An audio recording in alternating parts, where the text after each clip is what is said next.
James. And Steve and Stacey, the problem, multifaceted, but everyone agrees a recently passed bill is a step in the right direction. Some say it doesn't quite go far enough, while others say legislation isn't the only answer to strengthening EMS and getting more workers out in the field.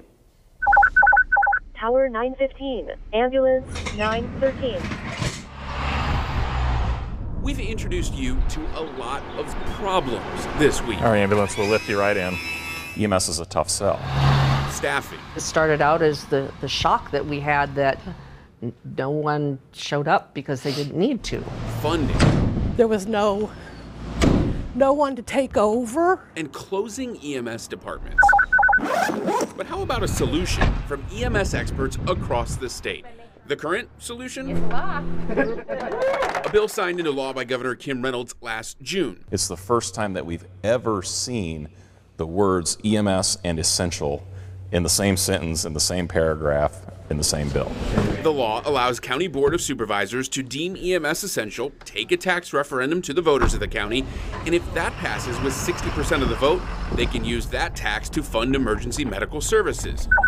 While no county has passed it yet, several are in the process, including Bremer County. We're struggling. But it's a tricky process, according to County Emergency Management Coordinator and Chipola Ambulance Director Kip Ledecky, who says ambulance districts blend through county lines across the state, which he says begs this question. Should the taxpayers of a county that have passed it be subsidizing EMS in a county that hasn't passed it?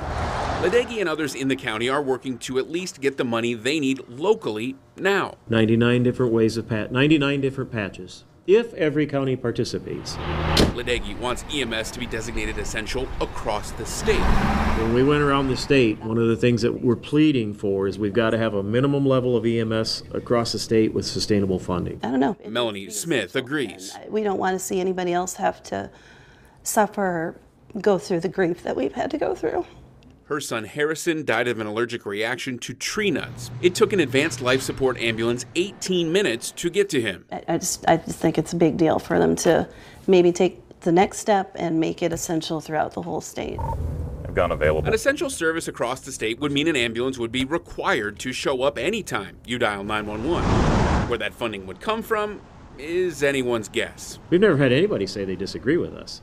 The issue is, even you may agree with us, but how are we going to do this? It's going to take money and it's going to take people.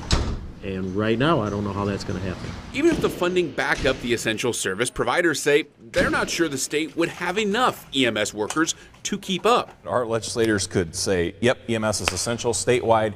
Here's $1 billion, whatever it costs, right? Money's no object. Sure. We still don't have the providers to provide the coverage. Which is fixed, according to McCulloch, by giving EMS an identity, having more competitive pay, and supporting EMS workers. We really need to take a good hard look at what we're asking our providers to do and pay them accordingly. There's not that much in here. For volunteers, he says they need to find a way to subsidize or incentivize being a volunteer and support all EMS workers through what to expect. We need to make this a livable profession. We cannot expect our responders to work 60, 70, 80 hours a week. We'll be responding to that. The alternative is fewer employees, fewer volunteers, and less help to serve you when you dial 911. It's important for people to get involved in their communities. That's how we stay alive. A lot of problems adding up to one big one that could impact your family when you need help. Now, important to note here, none of the families we talked to who lost their loved ones were bad-mouthing EMS or the workers in it. They all support the workers who tried to save the life of their loved one. But they tell me the system is broken. They want to see that fixed. They want a properly funded essential EMS service across the state of Iowa. Steve? All right, James, thank you very much. Very important series. Our reporting on this topic is not over.